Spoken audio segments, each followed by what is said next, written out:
Hi everyone, welcome back to Beyond Borders Teaching. We are joined again today, two-part segment, with of course Stephen and Sonia for this segment of teaching the world together as international teachers.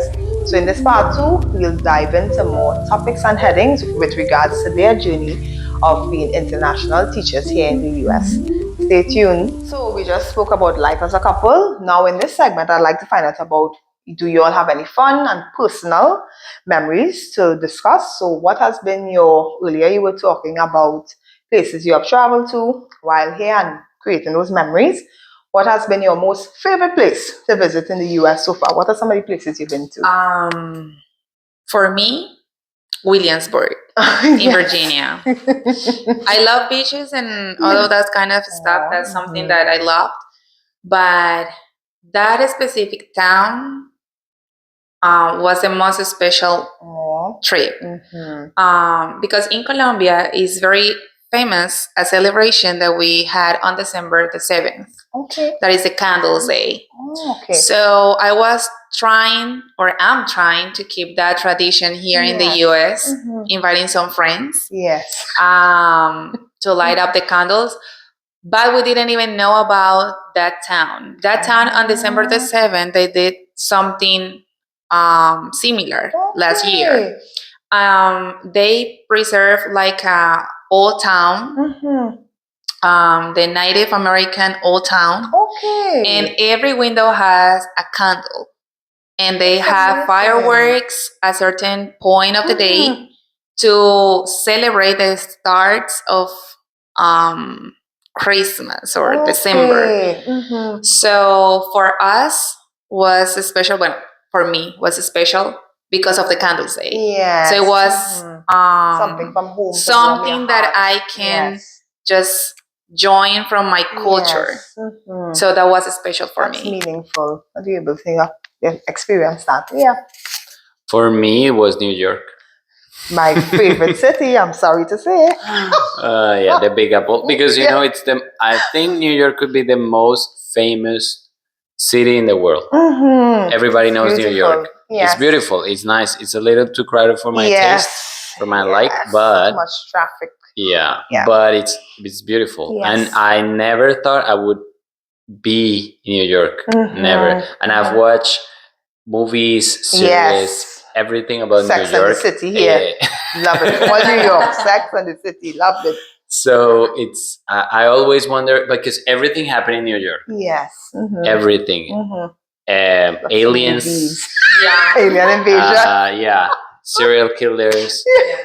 Comedy, everything. And there's theater. There's everything. So I always... shows, exactly. So I always thought, how would it be to really be there? And there's that never sleeps. There's a movie called Paraíso Travel that it's Colombian, but it's the setting in New York. The setting is in New York. It's about it's based on a book of an immigrant, a young guy that it's like a love story, but it happens in New York. So it was really nice to see the city, experience it. I watched Gossip Girl because of her, and that's all New York stuff. So I was like, and we passed the place that they were always sitting on the stairs. And I was like, I saw it. Yes. So for me, that's my favorite so far. We've been to Williamsburg, some other places, but that's been like the one I said, man, I've seen this in the TV like many, many, many times. Yes. And now I'm here, living it. It's just like in the movies. Have you all had any memorable favorite culture shock moments being here? Another one of my episodes. Well, this is a funny one. Yes. In Colombia, I used to make my nails. And in Colombia, we call that semi-permanente. Okay. That's something that you ask for in Colombian, and it's very famous and very common. Semi-permanente. And I was very happy with that. Yes. So I said, no, when I arrived in the US, I will find a place to make my nails, and I will ask for that. So I started looking for that. but I didn't have any idea how to say that in English. Yes. That is normal because not because you are speaking in English in your country, it means that you are like super pro in that language. You are coming here also to improve your English level. So I was thinking about how can I say that word in English. So I asked my husband, how can we say semi-permanente in English? And he said, maybe semi-permanent. And I said, okay. That's what I'm thinking too. So I said, okay, semi-permanent. So I arrived to the place, a nails spa. So the first nails spa, I was very confident, and I said, excuse me, good afternoon. I just want to make this design in semi-permanent, but I was using an accent and all of the things. So imagine. So the girl was like, what do you mean? Yeah, this one is semi-permanent. You are asking me for this, for acrylic or something like that. She was, and I was, no, semi-permanent, this one, I need this. And she said, we don't do that here. We don't do that here. I just say, but how people that is working with nails, they don't know what I. Yes. How a nail salon doesn't do this. It's super common. Yeah. So I went to another place and I asked for the same thing. Hi, I'm just. I need to do my semi-permanent. And finally, I find another place on Instagram. Yes. And I decide to ask. And that was the only person that asked me, if you can explain to me what semi-permanent means, I can help you and I can tell you if that's done here or not. And I said, okay, semi-permanent is that makeup that you put in your nail, the polished nail that you put inside of the UV lamp, and you will have that like for 20 days. Yes. Oh, you are trying to ask for a jelly. Yes. Like gel, something. Yes. And I was, oh my gosh. I'm so embarrassed because I was asking in 2 different places for semi-permanent. Yeah. And the correct name is gel manicure. Just to let you know. Semi-permanente in Spanish is gel manicure in English. And that's not the only one, amiga. Yes. I know there are many stories. No, the next one, we were in Food Lion. In a supermarket here, and I was so focused looking for a product, a facial product. So I was reading the ingredients and all of those things. And a girl come and pass by, and she said, "Oh, you're Sophie." And I understood that she was calling me by the name of Sophie. And I was like, "No, I'm Sonia." And she said, "No, girl, you're Sophie." And I was like, 5 seconds of delay, and I was just thinking, and then he can explain what happened next. And then I told her, like I elbowed her a little bit, say thank you. And she was like, thank you. And she was telling you, you're so fit. Because we just came from the gym. And the girl like had gone to the gym and she had lost some weight. So she was really proud, but I guess she looked at Sonia and she said, that's so like my dream body. I want to be. Yes. So she said, you're so fit. And then Sonia was like, I'm Sonia. And at first I didn't understand either.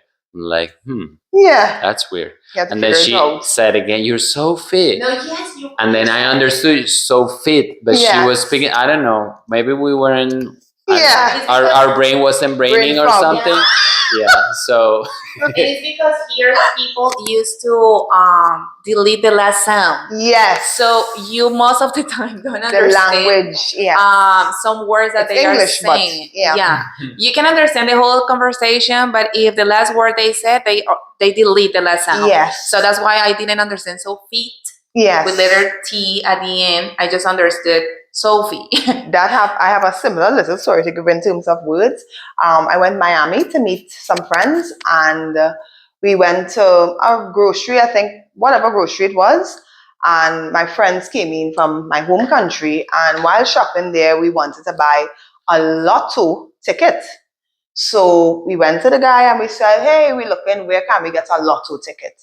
So he said, lotto? I said, like a lottery ticket, national lottery ticket. And he looked at us and he was like, lottery? Is that a kind of seasoning? You could get that in aisle 2. And we just looked at each other and walked because like lottery. So then my American friend told me, don't say lottery, say lottery. I have to pronounce that letter. And they don't call lottery lotto here. But in my home country, we say lotto. So that word thing really was strange because it's like, okay. And like oftentimes, even when I spell my name, I often have to, make sure I say S-E as an egg, L-I-N-A as an apple, because a lot of times I've guessed my A sounds like E. So I know with the pronunciation, we are speaking English, but different accents and pronunciation, persons hear different things. And it even happens like nationwide. Where I have a coworker, she's from Ohio. Yes. And in Ohio, they call crayons, they call them crowns. In Jamaica, Ohio, they call scissors cutters. Yes. So yes, even the words. Even the words change. That's true. So yeah, it's gonna happen. Yeah, that's it's true. only a matter of when it's gonna happen. And how many people are gonna see you make that mistake, but it's gonna happen. One Colombian food or tradition you kept alive while living abroad. I know you talk about the candles thing, so that was the biggest expression. Yes. What other traditions? One thing that I've kept alive from our country is arepas. Yes. Handmade arepas. Yes. And the funny thing is that when I lived in Colombia, I never made arepas. Never. Because in Colombia, in every corner, you can find an old lady selling arepas for less than, for like 25 cents. Okay, yes. So, but here there's no old lady in the corner selling arepas. So the old lady, it's me. Yes. I love that. And now we keep. Well, I'm trying to keep the recipes. Yes. From Colombia, so I try to cook every day. Yes. Lentils. Yes. Salads, rice, chicken rice, all the things that we normally eat in Colombia. We try to keep that here. Yes. Because that's something that we omit, but here most of the time you can see people at 6:30 in the morning in the drive-thru. Yes. Buying fast food. Yes, McDonald's. And I don't know how they can survive eating a lot of junk food every day. Buying food every day is expensive. It adds up. So for us, it's a rule. During the week, we have to eat at home. Yes. Yeah. And during the weekends, maybe one. Yeah. For much, like twice. Yes. But once is okay for us. But like twice at the most. Yes. Maybe 2 times. Yeah. True. I agree. That's same. I cook on twice. Sunday and usually meal prep for the week. And it's something healthy because, of course, I'm trying to make it a lifestyle change. But yes, of course, I know to save the money because, if you're buying food every day, it adds up. If you're buying breakfast, you're buying lunch, it adds up. Growing up, I don't think my mother directly taught me how to cook, but she indirectly taught me because she was always cooking. So I learned through observing, and now I will recreate my Trini dishes. Yeah. But there's 2 places up here where I can get Trini food. Are there places here where you can get your native food? Like stores, are there any? There is. There's a store where we can find Colombian products. Okay. Or like Latino products. Yes. And there's a restaurant. Okay. But we've never been there. Well, you all are the cooks, so you all don't need to be there. But we should go. We've been talking about that. But that's the funniest thing. I think we're the only Colombians in Fayetteville that haven't been to that restaurant.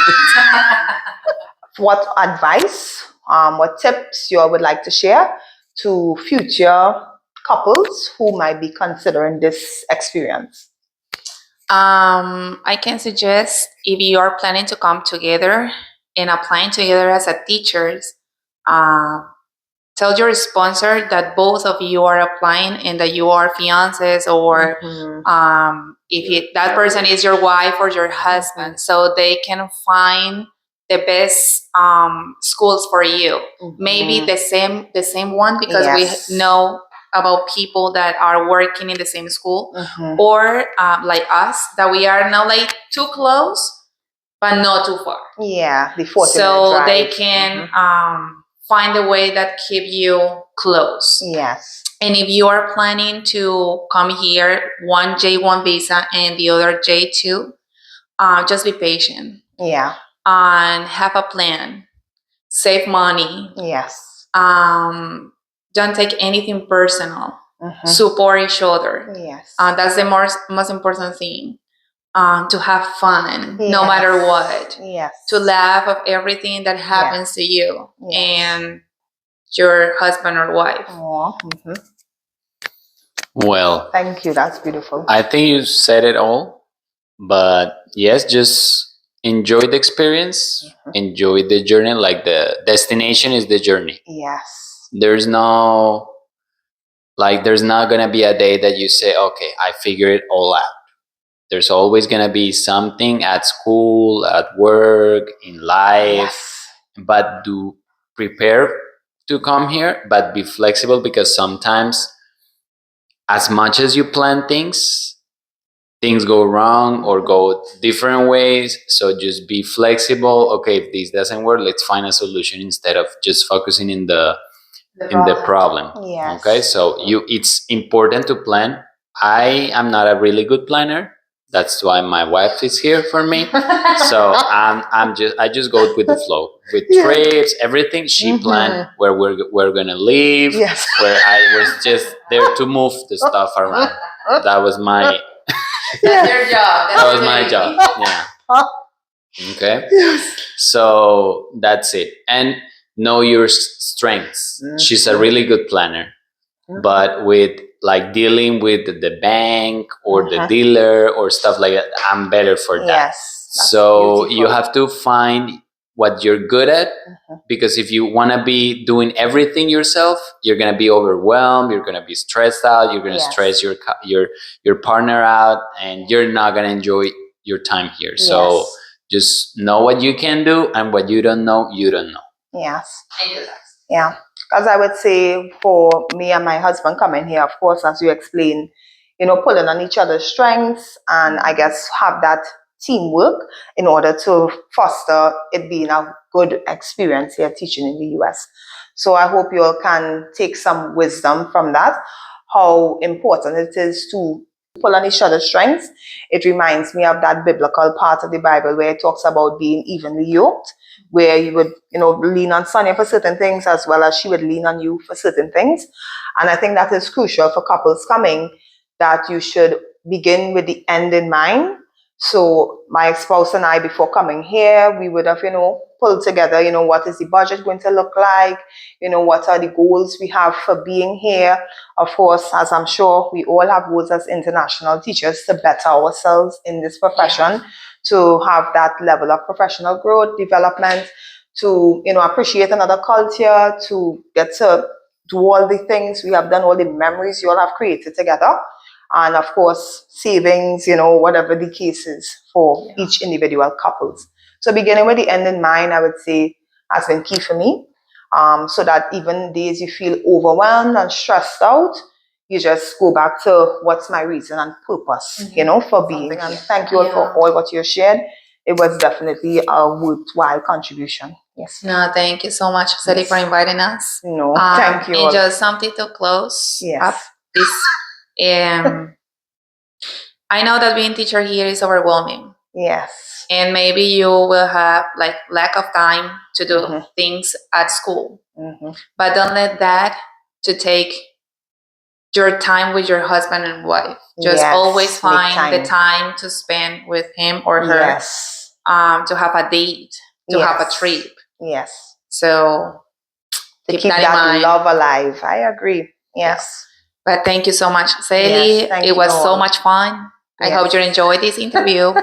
Wait now, Triple S. Thank you, Sonia. Thank you. Thank you, Stephen. Thank you, Sally, for joining us. For inviting us. It was really fun. Yes. Thank you so much. I hope we share a little bit of our experience. We don't know it all, but I guess it's going to help somebody, hopefully. Yes. Thank you so much for everything. Thank you all again.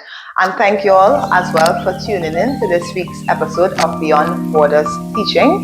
Remember to like, follow, share, subscribe, and kindly leave some comments. If you have any questions, feel free to put them down below, and stay tuned for next week as we dive into other topics. Thanks again. Enjoy your week, everyone. Bye. Bye.